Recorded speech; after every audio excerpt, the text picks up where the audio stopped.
Балалар, жаратылыстану сабағы 2-ші сынып тақырыбы өсімдіктер қандай топқа бөлінеді? 4-ші сабақ өсімдіктердің әртүрлі тіршілік жағдайына қалай бейімделетінін білетін. Бірінші тапсырма өсімдіктер неліктен қолшатыр астына жасанды. Өсімдіктер тікелей күн сәулесіне төзімсіз келеді. Олардың жапырақтар күннің қатты қызуына күйіп қалуы мүмкін. Сондықтан олар ірі ағаштың биік бұтағының немесе жартастардың көлеңкесінде өсуге бейімделеді. Көлеңкелі жерлерде ылғал ұзағырақ сақталады. Күннің тікелей сәулесі топырақты тез кептіреді, ал көлеңкеде судың булануы баяу болады. Бұл әсіресе суды көп қажет ететін өсімдіктерге. Көлеңкелі жерде температура салқынырақ болады. Бұл ыстық аймақта өсетін немесе жоғары температураға сезімтал өсімдіктер үшін өмір сүруге қолайлы. Мысалы, мүктер мен қырыққұлақтар көбіне көлеңкелі жерде өседі. Берілген ақпаратта өздерің балалар оқып аласыңдар. Екінші тапсырма өсімдіктің жапырағын аквариумға салып, балдырды топырақ отырғызсақ, қандай өзгерістер болады? Болжамында түсін. Құрлық өсімдіктің жапырағын аквариумға салсақ, мынандай өзгерістер болады. Құрлық өсімдіктер су астында өмір сүруге бейімделмеген. Олардың жапырақтарының жасуша құрылымы су ортасына арналмаған, сондықтан жапырақ біраз уақыттан кейін шіри бастайды, судың сапасын нашарлатады. Бұл аквариумдағы балықтар үшін оттегінің азаюын әкелуі мүмкін. Жапырақ шіріген сайын су лайланып бұлыңғыр болады және аквариумдағы балдырлардың көбеюіне жағдай жасайды. Ендеше құрлық өсімдігінің жапырағы аквариумда тіршілік етеді, экологиялық жүйесіне зиян тигізеді. Балдырлар көбіне сулы ортада өмір сүретін қарапайым су өсімдігі.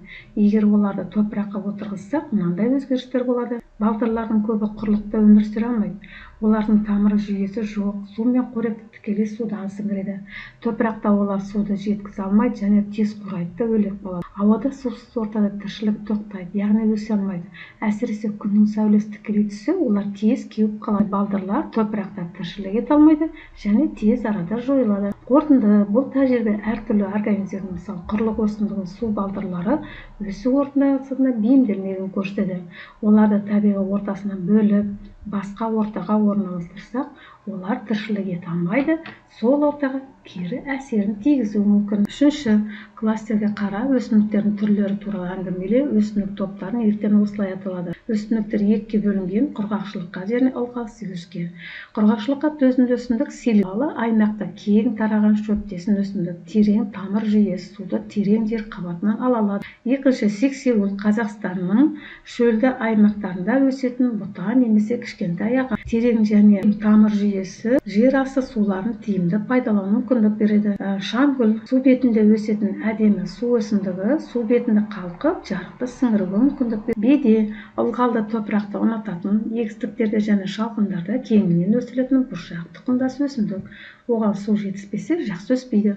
Оған суды көп сіңіруге үлкен жапырақтары көмек береді. Неліктен екі топқа бөлінген? Құрғақшылыққа төзімді өсімдіктер су жетіспейтін аймақтарда, мысалы шөл далада өмір сүруге бейімделген. Олар суды үнемдеуге, суды терең қабаттан алуға бағытталған. Ал ылғал сүйгіш өсімдіктер керісінше судың көп мөлшерінде болуды қажет етеді, немесе сулы ортада өседі.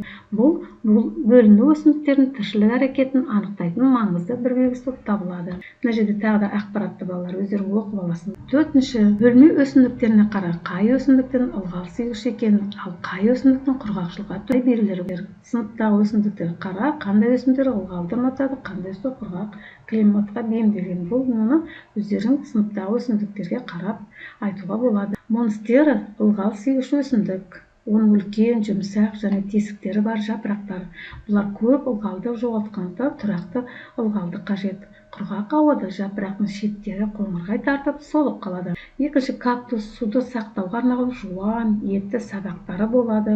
Бұл оларға ұзақ уақыт сусыз өмір сүруге мүмкіндік береді. Жапырақтар болмайды немесе кішкентай болады. Оның орнына судың булануын азайтатын, жануарларды қорғайтын тікенектер немесе түктермен қапталған. Антуриум жапырағы кең, жылтыр және қалың болып келеді. Олар жоғал ылғалдықпен тұрақты суаруды қажет етеді.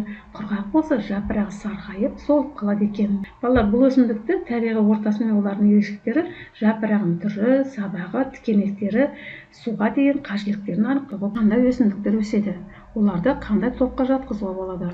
Астана қаласында тұрғандықтан қаланың маңында негізінен дала мен шөлейт жерлер тән өсімдіктер өседі. Бұл аймақтың климаты құрғақ, жазы ыстық, қысы ұзақ, әрі аязды. Сондықтан бұл жерде құрғақшылыққа төзімді өсімдіктер көп. Астана маңындағы негізгі өсімдіктер жусан, құрғақшылыққа төзімді даланың негізгі өсімдігі. Боз, қауырсынды ең тараған. Селеу, дала шөбі, құрғақ жерге бейімделген. Түймедағы кей жерлерде өседі, орташа ылғал. Бидайық далалы жерлерде кездеседі, құрғақшылыққа төзімді. Қызғалдақ көктемде гүлдейтін әдемі ылғалды жақсы көреді, бірақ қысқа мерзімде ғана өседі. Қайың қарағаш ағаштары өзен көл маңында және жасыл белдеуде көбінесе ылғал сүйгіш. Сен білесің бе деген айдары бойынша өздерің оқып аласыңдар балалар. 6-шы ылғал сүйгіш немесе құрғақшылыққа төзімді өсімдіктің суретін сал. Сыныптасың өсімдіктің түрін оның қандай белгілері бойынша анықтай алады. Мынау ылғал сүйгіштік екені жапырақты ба керек. Құрғақшылыққа төзімді жапырақтары боздау, сарғыштау болып келеді, жантақ мысалы құрғақшылыққа.